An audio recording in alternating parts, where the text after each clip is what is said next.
बेचा ऐसा है कि once upon a time in DD morning show दो एंकर्स ने आवारापन की लहर में बहते हुए दर्शकों से किया था एक वादा कि मिलवाएंगे एक खास सितारे से। लेकिन ये जो राज है ना, ये अब तक राज ही बना हुआ है। हमें दर्शकों को बताना नहीं है क्या कि वो कौन है? Why cheat India?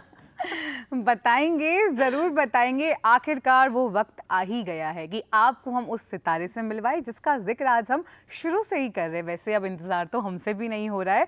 ये वो कलाकार है जिनके सेट पर आते ही सब कहने लगते हैं कि इट्स शो टाइम। फिल्म की शुरुआत बहुत आसान होती है, हंसी मजाक, थोड़ा सा रोमांस, थोड़ी सी नोक झोंक, लेकिन असली मजा इंटरवल के बाद ही शुरू होता है।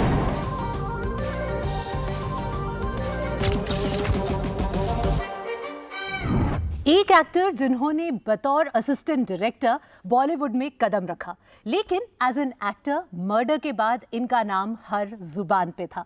और फिर अपने करियर की हर एक फिल्म, हर एक वेब सीरीज के साथ हमें देखने को मिला इनका नया रूप। मर्डर से लेकर आज शो टाइम तक हमने इमरान हाशमी के बहुत सारे रूप देखे हैं इनके किरदारों में। और एक ऐसे एक्टर जो बहुत कम इंटरव्यूज देते हैं, लेकिन आज हमारे साथ है डीडी मॉर्निंग शो पर। इमरान, आपका बहुत बहुत स्वागत है। Thank you. सबसे पहले तो हम आपसे ये जानना चाहेंगे, अगर शो टाइम की बात करते हैं तो इसमें नसीरुद्दीन शाह जी जो आपके पिताजी का किरदार निभा रहे हैं, विक्टर खन्ना, उनका एक बड़ा अच्छा डायलॉग है। वो कहते हैं कि सिनेमा मेरे लिए धंधा नहीं धर्म है। आपके लिए सिनेमा क्या है? जैसे कहते हैं कि हमारे देश में दो रिलीजन्स हैं, क्रिकेट और सिनेमा। ये आई थिंक हम सब लोगों को जोड़ती है। आई थिंक एक बहुत ही खूबसूरत चीज़ है। जहाँ हमारा खुद का सिनेमा ले लो, हिंदी फिल्म इंडस्ट्री ले लो, एक बहुत ही सेक्युलर जगह है। अलग अलग टाउन्स इन इंडिया आकर एक अपना क्रिएटिव विजन एक्सरसाइज करते हैं और ऑडियंस को मनोरंजन देते हैं, एंटरटेन करते हैं। I think that's a beautiful thing.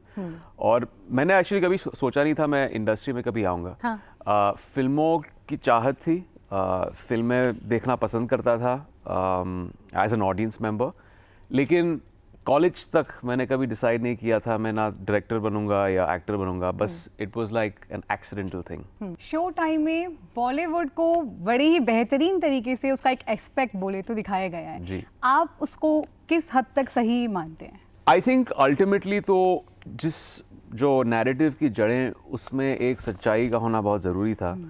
क्योंकि अगर वो सच्चाई नहीं होती तो ना हम रिलेट कर पाते, ना ऑडियंस रिलेट कर पाती। आई थिंक मीडिया के ज़रिए एक परसेप्शन है इंडस्ट्री का, एंड वो परसेप्शन में बहुत सारी चीज़ें फिल्म में दिखाई हैं, हमने इस शो में दिखाई हैं। और उसके साथ साथ बहुत सारी दूसरी चीज़ें भी हैं। जैसे फिल्में किस तरह बनती हैं, एक तो मीडिया का ग्लेयर उन चीज़ों पे हैं जो इंडस्ट्री खुद दिखाना चाहती है, लेकिन कुछ ऐसी चीज़ें हैं जो इंडस्ट्री भी शेयर नहीं करती है मीडिया के साथ। जो पॉलिटिक्स चलती है इंडस्ट्री में, यहाँ पे रिलेशनशिप्स किस तरह बदलते हैं। फ्राइडे के फ्राइडे हमारे जो स्टॉक्स होते हैं डायरेक्टर्स के, एक्टर्स के, बदलते रहते हैं। यहाँ पे कोई कंसिस्टेंसी नहीं होता है, in the sense that success failure होता रहता है। तो उसके बाद क्या होता है लोगों को, एक बार जब फिल्म फ्लॉप होती है तो फिर उनकी साइकी क्या होता है, वो उनका माइंडसेट क्या होता है, वो सारी चीज़ें दिखाई गई हैं। तो it's a very real adaptation. और मैं कहूँगा कि लेकिन एक एंटरटेनिंग फैशन में दिखाया है, एक बहुत ही रेसी और एक बहुत ही पल्पी तरीके से दिखाया है, ताकि वो होता है ना टर्म की शोज़ का बिंज वॉच करना। जब आप पहले एपिसोड में घुसोगे तो आप शायद अपना शो बंद नहीं करेंगे, आप you will see it in one flow. अगर हम पूरी टीम की बात करें शो टाइम के, पहले आपने 4 एपिसोड्स दिखाए और उसके बाद अब आप सीजन 2 लेकर आ रहे हैं। ये सीजन 2 नहीं है, हमने इसको एक स्प्लिट अप किया है। 4 एपिसोड थे। अभी आखिर के 3 एपिसोड जिसमें कहेंगे ग्रैंड फिनाले दिखाने वाले हैं। अबे ऐसे ही वो रघु खन्ना नहीं बने हैं। मुझे देने के लिए ना तो तुम्हारे पास कोई फिल्म है और ना ही प्यार। फिल्म की शुरुआत तो बहुत आसान होती है, लेकिन असली मजा इंटरवल के बाद ही शुरू होता है। लेकिन ये जो आपने इंटरवल लिया है ना, इसके बाद क्या एक फुटबॉल के मैच की तरह टीम्स इधर उधर हो जाएंगे? रघु खन्ना का एक नया एस्पेक्ट हमको देखने को मिलेगा। डेफिनेटली। आई मीन जिस तरह हम प्रोमो में दिखाया गया है कि रघु कहता है कि असली मज़ा इंटरवल के बाद ही आता है। जिस तरह फिल्मों में भी होता है, अगर फिल्म का सेकंड हाफ अच्छा नहीं हो तो फिल्म वहीं बिखर जाती है। तो इसमें आई थिंक बहुत सारी अनएक्सपेक्टेड चीज़ें होने वाली हैं। कुछ चीज़ें जो लोगों ने एक्सपेक्ट नहीं किया होगा, खास करके रघु से, क्योंकि on the face value Raghu एक बहुत ही ब्रैश अनप्रिडिक्टेबल किस्म का गरम मिजाज का शख्स है। मास फिल्म डायरेक्टर है, फिल्मों से प्यार करता है और कहीं लोग उसके लिए प्रायोरिटी नहीं रखते हैं। वो बस फिल्म को चलाना चाहता है, एंड ही ल्यूज पीपल। बट यहाँ आप कहीं उसकी जो लव स्टोरी का एक दिखाया था फर्स्ट हाफ में, वो किक इन करता है और थोड़ी सी एक वल्नरेबिलिटी भी दिखती है कैरेक्टर की। महिका के किरदार की अगर हम बात करें तो उसमें भी मुझे ऐसा लगता है कि जब वो 1857 में एक दूसरी एक्ट्रेस को, एंड शी सेज कि I am choosing Armaan over the actress, तो शायद एक दूसरा किरदार, एक पक्ष जो है वो महिका का भी देखने को मिलेगा। डेफिनेटली आई थिंक, और सिर्फ महिका का नहीं, आई थिंक हर कैरेक्टर का कहीं ट्रेजेक्ट्री पहले 4 एपिसोड्स में शायद सब लोगों ने जज किया होगा कि ये किरदार इस तरह है, लेकिन जिस तरह आई थिंक इंडस्ट्री की अनप्रिडिक्टेबिलिटी होती है, वैसे ही वो ट्रेजेक्ट्री चेंज होगी। कुछ ऐसी चीज़ें करेंगे वो कैरेक्टर्स जो अनएक्सपेक्टेड रहेंगे, and yeah audience will have fun with it. आपका जो किरदार है, जैसे आपने खुद ही कहा कि एक ब्रैश है, he is a narcissist, very arrogant, है ना, लेकिन जो ऑन स्क्रीन इमरान हाशमी दिखते हैं, जो उनका एक बैड बॉय इमेज रहा भी है, तो उससे मुझे ऐसा लगता है कि आपका जो एक्चुअल जो इमरान हाशमी है वो शायद बहुत अलग है। डू यू थिंक कि जो रघु का किरदार है उसमें से कुछ मेल खाते हैं इमरान हाशमी, या बिल्कुल ही अलग नहीं, है? डेफिनेटली आई थिंक सिमिलैरिटीज हैं। आई थिंक वो जो एक तो एम्बिशन है सक्सेस पाने का, इस इंडस्ट्री में टिके रहने का, बहुत मुश्किल चीज़ है हमारी इंडस्ट्री में। एक तो रेलेवेंस, इतने सालों तक डटे रहना अपने प्रोफेशन में, ख़ास करके जब कुछ साल बीत जाते हैं, आप सक्सेस टेस्ट करते हैं, फिर आपको री-इन्वेंट करना पड़ता है क्योंकि एक नई ऑडियंस, एक नई यंग ऑडियंस भी आती है। तो आई थिंक वो एक तरह से मैं रघु के कैरेक्टर से रिलेट कर पाता हूँ। और प्रोड्यूसर्स के साथ मेरी इतनी बातें हुई हैं, इतनी इंटरेक्शंस हुई हैं, वो इतने कह सकते हैं फ़ायदेमंद रही हैं, बिकॉज इस कैरेक्टर में रघु इज़ एन एमैल्गमेशन ऑफ इतने जो मैंने प्रोड्यूसर्स जिससे मैं मिल चुका हूँ अपने करियर में। आई थिंक वो हमने रघु में डाला है। मैं यही पूछना चाहती थी, इस पर थोड़ी मैं और चाहती हूँ कि आप बात करें। जैसे कि आपने कहा मैं इतने टाइम तक इंडस्ट्री में रहा हूँ जी। जब इंडस्ट्री में कोई न्यू कमर आता है तब के स्ट्रगल अलग होते हैं, और जब इंडस्ट्री में आपको बहुत साल हो जाते हैं तब क्या स्ट्रगल्स होते हैं? आई थिंक अलग किस्म के स्ट्रगल्स होते हैं। Of course as a newcomer एक तो एंट्री पॉइंट यहाँ पे मिलना, ये तो हमेशा डिस्कशन चलता रहता है कि नेपोटिज्म होता है। अगर आप फिल्म फैमिली से है तो एंट्री पॉइंट आसानी से मिल जाएगी आपको, लेकिन अगर नहीं है तो इम्पॉसिबिलिटी नहीं है। ऑब्वियसली आप थोड़ी और मेहनत करनी पड़ती है to get into the industry. जब आप सक्सेस पाते हैं तो उसको बरकरार रखना, उस चीज़ को इन्फ्यूज़ करना, वो एक अलग किस्म की मेहनत रखती है। और सिर्फ मेहनत नहीं, एक स्ट्रैटेजी भी होती है उसमें। किस तरह की स्क्रिप्ट्स चुने, अच्छा ऑडियंस ने अभी मुझे इस चीज़ में देख लिया है, क्या मुझे इसमें रिपीट करना चाहिए या उनको कुछ नया देना चाहिए? क्योंकि लाइक फॉर एग्जांपल हर महीने मुझे शायद I get a bunch of scripts, उसमें से कौन सी स्क्रिप्ट्स चुनना, वो एक चॉइस होती है, और वो चॉइस डिसाइड करती है आपकी आगे की ट्रेजेक्ट्री क्या होगी। But I mean after the first break, उसके बाद बहुत मेहनत।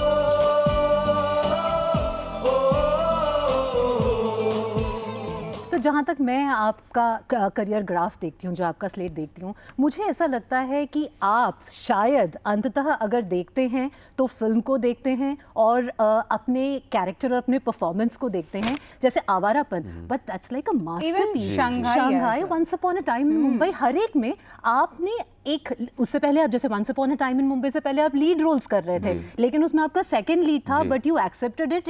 हमने उसमें इमरान हाशमी, एक बिल्कुल नए इमरान हाशमी को देखा।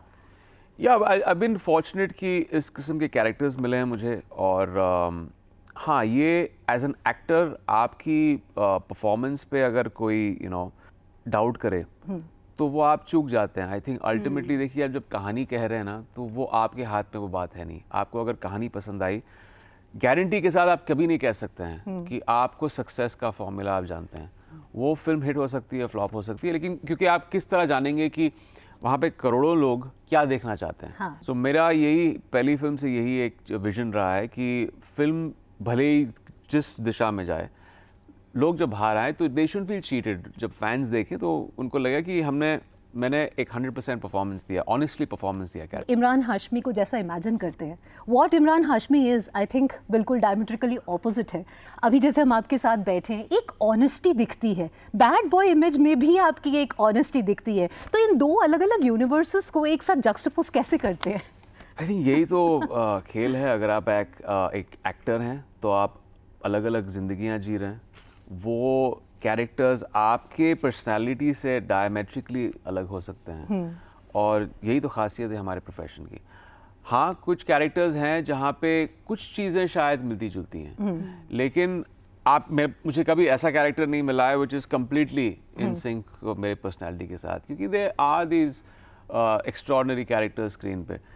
तो या आपको उस चीज़ में मोल्ड करना पड़ता है और कहीं एक सच्चाई ढूंढनी पड़ती है। जब आप लोगों से मिलते हैं, उनसे कुछ लेना, अनकॉन्शियसली सबकॉन्शियसली आप लेते हैं अलग अलग लोगों से आपकी मीटिंग्स में, इंटरेक्शंस में। तो आपके हिसाब से जितने आपने रोल्स किए, सबसे ज़्यादा चैलेंजिंग रोल कौन सा रहा? आई थिंक बहुत सारे हैं। आई थिंक फर्स्ट फिल्म मेरे लिए बहुत चैलेंजिंग थी, क्योंकि it was my first film. आप पहली बार ऑडियंस ये फुटपाथ की बात कर रहे हैं, कैमरा को फेस कर रहे हैं, तो इसलिए वो एक बहुत मुश्किल फिल्म थी मेरे लिए। But very certain gratification I felt कि एक वैलिडेशन मिला ऑडियंस को जब ऑडियंस ने कहा कि रघु's परफॉर्मेंस वाज वेरी गुड। मेरे कैरेक्टर नाम उसमें भी रघु था। शंघाई फिल्म बहुत अच्छी थी। ये कैरेक्टर मुझसे ज़रा भी मिलता जुलता नहीं था, कुछ नहीं था उस कैरेक्टर के बारे में। तो उस चीज़ में घुसना वो एक अलग ही प्रोसेस था। थिएट्रिकल वर्कशॉप्स और वो सब चीज़ें करना तो एक अलग प्रोसेस था। मैं कहूँगा रघु के कैरेक्टर के लिए भी काफ़ी मेहनत लगी। उसके पीछे भी जो थॉट प्रोसेस था, जो हमने काम किया कैरेक्टर पे, उसमें काफ़ी मेहनत लगी। बिकॉज कभी कभी आपको लगता है कि वो एक बहुत ही नेचुरलिस्टिक चीज़ लग रही है ऑन स्क्रीन। जितनी नेचुरलिस्टिक होती है उतनी ही आपको मेहनत लगती है ऑफ स्क्रीन उस चीज़ को पोर्ट्रे करने एक डायलॉग है शो टाइम में जहां रघु अपने पिताजी जो नसीरुद्दीन शाह जी हैं, उनके बारे में ये कहते हैं कि इन्होंने हमें कभी टाइम नहीं मिला। उसके आंखों में वो दर्द दिखता है कि वो एक बच्चा था और उसको उसके पिता ने कभी टाइम नहीं दिया। बॉलीवुड की सच्चाई है ये? डिपेंड करता है आप किस तरह आप अपने टाइम को कंपार्टमेंटलाइज करते हैं। ऐसा नहीं है कि आप बच्चों को टाइम नहीं दे सकते हैं, बट हाँ, बाय फंक्शन आपका एक जो करियर है बहुत डिमांडिंग रहता है। हम बहुत ट्रैवल करते हैं। कभी कभार मैं 3 फिल्मों की शूटिंग साथ साथ करता हूँ, लेकिन यान को पूरा समय दे पाते हैं? मैं जब आता हूँ तो मैं उन्हें ही समय देता हूँ। हाँ। इसलिए जब फिल्म का कैमरे के सामने काम नहीं कर रहा हूँ तो मैं फिल्म पार्टीज में नहीं जाता हूँ। उसमें मैं टाइम वेस्ट नहीं करता हूँ। आई थिंक वो फैमिली और फ्रेंड्स, मेरे करीबी लोगों के साथ मैं बिताता हूँ। उसी में एक तरह से as a duty, as a father भी मुझे बहुत अयान से चाहता हूँ कि उसके चाइल्डहुड में मैं रहूँ। I should participate in that. But ऐसे लोग हैं जो शायद काम को इतना एक तरह से तवज्जो देते हैं कि वो फैमिली लाइफ एक तरह से एक बैक सीट ले लेती है। आई फील एक बैलेंस होना चाहिए दोनों पर्सनल लाइफ का और प्रोफेशनल लाइफ का। शो टाइम के जरिए हमने बिहाइंड द सीन बॉलीवुड को जाना। Behind the camera Imran Hashmi कैसे हैं? बिल्कुल नॉन फिल्मी। मैं फिल्मों के बारे में बात ही नहीं करता हूँ। मुझे वर्कआउट करना बहुत पसंद है, मुझे ट्रैवल करना बहुत पसंद है, रीडिंग का बड़ा शौक़ है मुझे, और कभी कभार दोस्तों के साथ 1-2 बार चला जाता हूँ हफ्ते में टू ईट आउट। खाने में क्या पसंद है सबसे ज़्यादा? ज़्यादातर मेरी डाइट बहुत बोरिंग है, लेकिन जब मैं बाहर जाता हूँ मैं इंडल्ज करता हूँ। आई ग्रांट माई सेल्फ हफ्ते में 1 या 2 चीट मील ग्रांट करता हूँ। लेकिन अगर आप एक्टर हैं तो ये तो आप भूल ही जाइए कि आप रोज़ रिच इंडियन फूड या डिजर्ट्स नहीं खा सकते हैं। ऋषभ, हमें भी इससे सीख लेनी चाहिए, because if you are on screen तो हमें भी थोड़ा बहुत करना चाहिए। लेकिन अगर आप एक शंघाई जैसी फिल्म कर रहे हैं, वहाँ पे मैंने दबा के खाया, केक्स खाए, पिज़्ज़ाज खाए, 8 kgs और 10 kgs कितना? हाँ, ऐसा ही कुछ मैंने गेन किया था। लेकिन फिर मुझे 6 महीने में वो घटाना था, क्योंकि उसके बाद मर्डर 2 कर रहा था और तभी वो एक था ना PR 6 पैक एब्स का, तो सब लोग बना रहे थे। तो बढ़ाना बहुत आसान है, लेकिन फिर उसके बाद घटाना बहुत मुश्किल है। अच्छा, शो टाइम में भी हमने देखा कि इंडस्ट्री में नेटवर्किंग की बड़ी ज़रूरत है। पार्टीज में लोग जाते हुए दिखते हैं और सारे फिल्म अवार्ड्स में लोग जाते हुए दिखते हैं, लेकिन आप नज़र नहीं आते। उसके बावजूद भी आपको बहुत अच्छे रोल्स मिलते हैं। या क्योंकि जैसे आपने कहा, जो परसेप्शन आई थिंक थोड़ा सा इनएक्यूरेट है कि आपको काम सिर्फ इसकी वजह से मिलेगा। अच्छा। शायद कुछ लोगों को मिला होगा नेटवर्किंग से, बट वो उसमें कंसिस्टेंसी नहीं है। कंसिस्टेंसी तब आएगी आपके करियर में जब आपका काम बोलेगा। अगर प्रोड्यूसर्स डायरेक्टर्स ने आपका काम देखा है फिल्म में, and nothing speaks like a successful film और अ शो। कभी कभार मैंने देखा है कि अच्छी परफॉर्मेंस फ्लॉप फिल्म में आपको नहीं दे जाएगी, लेकिन एक बुरी परफॉर्मेंस हिट फिल्म में लोगों को दे जाती है। तो सक्सेस का वो एक उसमें है, उसमें एक लक फैक्टर भी है। बट हाँ, पार्टियों का जहाँ सवाल है, मैं कभी I don't point a finger and say that अच्छा नेटवर्किंग नहीं करना चाहिए, बट मेरे लिए बस हमेशा मैं काम से काम रखता हूँ।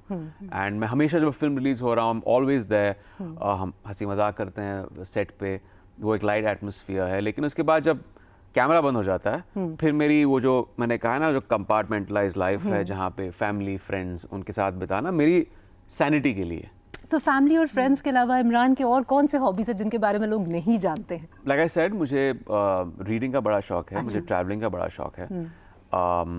मैं एक तरह से एक फिटनेस फ्रीक हूँ। मैं वर्कआउट बहुत करता हूँ, दिन में 2 बार वर्कआउट करता हूँ मैं। एक बार कार्डियो करता हूँ शाम को, और सुबह उठते ही वेट ट्रेनिंग करता हूँ। And which is the current book that you are reading? Right now I am reading Atomic Habits. Okay, मैं फिर से पढ़ रहा हूँ। अच्छा, फिर ये से? बहुत अच्छी किताब है। उसको पहले तो मैं ऑब्वियसली पढ़ा था, लेकिन उसको एक तरह से to imbibe lot of things मैं फिर से पढ़ रहा हूँ। तो मैं और जनरली बहुत सारा फिक्शन भी पढ़ता हूँ, बहुत सारे थ्रिलर्स पढ़ता हूँ, बड़ा शौक है मुझे। सो सबकी लाइफ में लो फेज आते हैं, या बी दैट पर्सनली और प्रोफेशनली। उस टाइम आपको सबसे ज़्यादा ऐसी कौन सी चीज़ है जिससे आप मोटिवेटेड फील करते हैं या मोटिवेट हो जाते हैं? देखिए, ये तो एक पहले तो एक फास है, और ये गलत बात है कि आपको हमेशा मोटिवेशन मिलेगी। आपको हमेशा मोटिवेशन नहीं मिलेगी।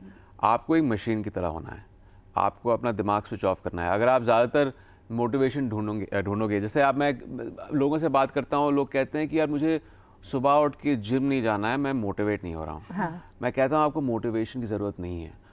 हफ्ते में मुझे 3 बार शायद 4 बार ऐसा लगता है कि मैं जिम नहीं जाऊँ, लेकिन मुझे वो अपना दिमाग बंद करके ये कहना है कि ये मेरे लिए अच्छा है और मुझे करना पड़ेगा। फिल्मों के साथ भी ऐसा है, आपको ज़्यादा ओवरथिंक नहीं करना है। मोटिवेशन मत ढूंढिए क्योंकि दैट्स अ ट्रैप। करते रहिए। और अब कभी अपने सक्सेसेस और फेलियर्स को आप कभी सीरियसली ना लीजिए। मैंने सक्सेस को ज़्यादा लोगों को डिस्ट्रॉय करते देखा है यहाँ पे, फेलियर से ज़्यादा। मैं कहूँगा फेलियर्स आर वेरी इंपॉर्टेंट आपके लिए। True that. वो एक तरह से एक स्टेपिंग स्टोन होना चाहिए। The most successful people in the world have the highest rate of failure. Are these lessons that you've learnt very early in life? No, I have learned it by failing. By failing? You know, और मैं हमेशा कहता हूँ ये, मैं कभी overnight success किसी पे विश नहीं करता हूँ। ओवरनाइट सक्सेस ऐसी चीज़ होती है जो लोगों को डिस्ट्रॉय कर सकती है, क्योंकि आपके एक बहुत ही एक टेंटेड नज़रिया होता है ज़िंदगी का, एक बहुत ही स्क्यूड नज़रिया होता है कि चीज़ें इतनी आसान होती हैं, चीज़ें इतनी आसान नहीं होती हैं। बहुत सारा एक केओस होता है प्रोसेस में, बहुत सारे परमिटेशंस कॉम्बिनेशंस होते हैं। तो ये मैंने 20-21 साल के करियर में मैंने सीखा है। देखिए, अब तो आपके बहुत सारे डिफरेंट हम रोल्स देख रहे हैं, बट इंडस्ट्री में आपकी एक बहुत बोल्ड इमेज रही है। तो आपको क्या लगता है वो कौन सा रोल था जिसके बाद आप इंडस्ट्री में अपनी इमेज डिफरेंट कर पाए और इतने डिफरेंट रोल्स अब आप कर रहे हैं? देखिए, ओवरनाइट तो कुछ होता नहीं हमारी इंडस्ट्री में। उनको भी बार बार, उनकी मेमोरी बहुत ही छोटी है, उनको बार बार चीज़ दोहरानी पड़ती है कि मैं वर्सेटाइल हूँ। But I would say that मुझे हमेशा से वो क्रेडिबिलिटी मिली है कि उसको परफॉर्मेंस आती है, अच्छा एक्टर है। लेकिन थोड़ी सी क्रिटिक भी थी, क्योंकि तब जब फिल्में मैंने की थी कुछ, वो एक बोल्ड सिनेमा के लिए एक हिस्सा था जिनको लगा ये हमारे सोशल और कल्चरल फैब्रिक का कि सिनेमा नहीं है, खास करके। लेकिन फिल्में बहुत चल रही थी बॉक्स ऑफिस पर। But the first I think performance driven role था आवारापन। उस फिल्म ने एक पूरा डायमेट्रिकली ऑपोजिट कैरेक्टर प्ले किया था। ड्रामा भी था, एक्शन भी था, it was wonderful emotions in it. ढूंढा सुख, मिला दर्द, अकेलापन, एक लंबी तलाश, तो फिर It's a cult classic now. It's a cult classic। जिस तरह बात करते हैं उस फिल्म के बारे में, 20 साल में जिस तरह गुडविल उस फिल्म ने गार्नर किया, सैटेलाइट पर हो या DVD या इंटरनेट पे, इट्स अस्टाउंडिंग। जैसे आपने आवारापन का थोड़ा आपके करियर में पीछे चलते हैं, तो मर्डर, किलर, गैंगस्टर, आवारापन, ऐसे लाइन से इस तरीके की मूवीज, तो ये कोइंसिडेंस था या इस तरीके की मूवी से आपका अलग प्यार रहा है? नहीं देखिए, डेफिनेटली अलग प्यार रहा है मेरा। थोड़ा थिंकिंग भी सिनेमा का जो नज़रिया है थोड़ा सा आउट ऑफ द बॉक्स है।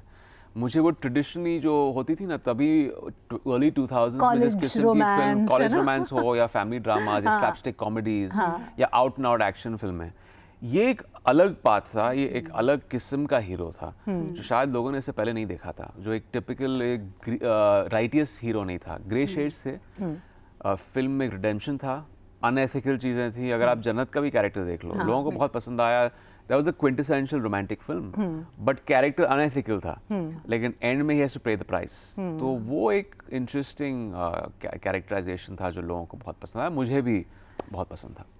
more than 20 years in Bollywood. कैसे देखते हैं इस पूरे 20 साल का जो आपका सफ़र रहा है, उससे बॉलीवुड में कितने बदलाव आए? आई थिंक बहुत सारे बदलाव आए हैं। आई थिंक टेक्निकली बदलाव आए हैं। मैंने एक पूरा ग्राफ देखा है from film negative to digital.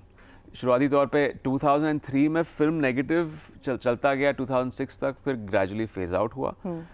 फिल्में भी जो कैरेक्टर्स थे थोड़े कैरेक्टर बेस्ड फिल्म्स होने लगी, नॉट द टिपिकल जो यूनिडिमेंशनल हीरोज हुआ करते थे। और आज तो और भी बदलाव आया है OTT के साथ, थिएट्रिकल के साथ भी। इतना सारा काम है इतने लोगों के लिए, और इतने यंग फिल्म मेकर्स, इतने novel subjects, cutting edge stuff जो शायद पहले हम थिएट्रिकल में नहीं कर सकते थे। क्योंकि थिएट्रिकल में अगर आपको फिल्म रिलीज करनी है, उसमें थोड़ा सा आपको सेफ्टी और फॉर्मूला के हिसाब से खेलना पड़ता है। But OTT has open the doors, experimentation, out of the box thoughts, cutting edge cinema. सबसे अच्छा काम तो अभी OTT पे हो रहा है, जहाँ तक के राइटिंग हो या डायरेक्शन या एक्टिंग हो। आई ट्रूली बिलीव, या इट्स अ फैक्ट। हाँ, थिएट्रिकल का एक अलग मजा है, उसका एक लार्जर देन लाइफ फील है, बट कंटेंट वाइज आप OTT is doing the best stuff. जाते जाते दूरदर्शन के जो हमारे दर्शक हैं, उनके लिए आप क्या स्पेशल मैसेज देना चाहेंगे, वो बताइएगा। पर यही कि अगर लोगों ने पहले 4 एपिसोड्स देखे होंगे, जो बहुत लोगों ने देखा है, कुछ लोग नए सब्सक्राइबर्स होंगे जो अभी लास्ट 3 एपिसोड्स देंगे। जस्ट एक्सपेक्ट शो टाइम से एक ऐसा शो है जो आपको एंटरटेन करेगा। इट्स अ फन शो, और बॉलीवुड के बहुत सारे खुलासे होंगे। और यही कहूँगा आपके चैनल के बारे में। आई थिंक ये एक ऐसा चैनल है DD जो मेरे चाइल्डहुड का एक बहुत बड़ा हिस्सा रहा है। मैं जब आपके स्टूडियो में एंटर कर रहा था, वो सीइंग शोज जो आप लोगों ने एयर किए थे, 80s में DD ने एयर किए थे, व्हिच इज सो नॉस्टैल्जिक। क्योंकि स्कूल में यही शोज देख के हम बड़े हुए हैं। So it's always wonderful to come to the OG channel, to DD। So you're now venturing into southern cinema, Telugu, yes, Telugu Telugu cinema. cinema, Pavan yes. Kalyan द जी। पावर स्टार के साथ ये मूवी आप कर रहे हैं, तो साउथ जाना और सदर्न एक मूवी करना, एक तेलुगु मूवी करना, how different is it from working in Bollywood? Is it very different? The language is difficult. आपने सीखी क्योंकि मैं लैंग्वेज मैं बोल नहीं पाता हूँ जनरली। मैं हिंदी एक्टर हूँ, लेकिन तेलुगु में मैं लाइंस पहले ले लेता हूँ, एंड इट्स वेरी ट्रिकी, क्योंकि आप सोचते हैं हिंदी में या इंग्लिश में, फिर आपको लाइंस लेने पड़ते हैं, फिर वो एक तरह से ऐसा रटना पड़ता है आपको, इट बिकम्स अ रिफ्लेक्स, और फिर इंग्लिश में हिंदी में सोचना पड़ता है। तो थोड़ा मुझे एक वक्त लगा उसमें। तो थोड़ी बहुत तेलुगु सीखी आपने? सीखी नहीं है। अच्छा, जब लाइंस मिलते हैं तो मैं बोल देता हूँ कन्विक्शन के साथ। OG इज इंटरेस्टिंग क्योंकि उसमें मल्टीपल लैंग्वेजेस हैं। जैसे जैसे मैं हिंदी भी बोल रहा हूँ, तेलुगु भी बोल रहा हूँ, मराठी भी बोल रहा हूँ, और पवन कल्याण सर भी डिफरेंट लैंग्वेजेस बोल रहे हैं। So it's gonna be interesting experience जब लोग OG देखेंगे। और कितना फर्क है बॉलीवुड और सदर्न फिल्म इंडस्ट्री में? देखिए, फिल्म मेकिंग का प्रोसेस तो सेम है। हाँ, बहुत सारी दूसरी चीज़ें हैं। I think southern film industry में वो उन्होंने एक मास सिनेमा को पकड़ के रखा है। वो उनका जो पकड़ है, जिस तरह वो डिपिक्ट करते हैं मास सिनेमा को, I think we can really learn from that हमारे इंडस्ट्री में। एंड उनकी फिल्में बहुत चल रही हैं अभी, साउथ की फिल्में। So there is something that we have to learn. लेकिन अभी तो जैसे कहते हैं ना, पैन इंडिया फिल्म्स हो गई हैं, एक्टर्स हैं नॉर्थ से और साउथ से, एक्टर्स सब मिलके काम करते हैं। So now I think it's the Indian film industry rather than just south film industry. तो ये भी वही है। ये 2 फिल्में, गोदचिरी 2 हो या OG हो, दोनों पैन इंडिया फिल्म्स हैं। हाँ, तो ये जो बैरियर था, एक नॉर्थ साउथ डिवाइड था, अब ये धीरे धीरे डाइल्यूट हो रहा है and that's very interesting to watch how it is getting diluted और कितना कुछ सामने लोगों के लिए नया निकल कर आ रहा है इसके कारण। या बिकॉज आई थिंक ये सभी फिल्मों ने वो वैलिडेशन तो दे दिया है कि एक पूरा मार्केट खुल जाता है ना, बाहुबली के साथ हो या वो इट्स अ ह्यूज मार्केट, और आप एक दूसरे ऑडियंस को भी लेके आ रहे हैं, हिंदी स्पीकिंग ऑडियंस को लेके आ रहे हैं हिंदी स्टार्स से। फिर साउथ फिल्मों का भी एक उनके पकड़ है विद द स्टार्स, एक ह्यूज स्टार्स देयर, और उनकी भी फॉलोइंग भी मैसिव है। तो वो बॉक्स ऑफिस कलेक्शंस में the economics all adds up, और आप और भी बड़ी बजट की फिल्म बना सकते हैं, विच इज़ ऑलवेज ग्रेट अगर आपको एक अच्छी थिएट्रिकल एक्सपीरियंस देनी है। तो आगे हम आपको और साउथ की मूवीज में देखेंगे? डेफिनेटली अच्छी ऑफर्स होंगी तो दोनों, of course Hindi film industry तो मेरा फर्स्ट लव है, और साउथ इंडस्ट्री बार बार हैदराबाद जाके जब शूट करता हूँ, I just feel that they are the sweetest people to work with, very disciplined, very humble, बहुत अच्छी जगह है। थैंक यू इमरान कि आपने अपना कीमती वक्त निकाला दूरदर्शन के दर्शकों के लिए, और हमसे और दूरदर्शन के सभी लोगों से, दर्शकों से आपने बातचीत की। Thank you very much. Thank you so much.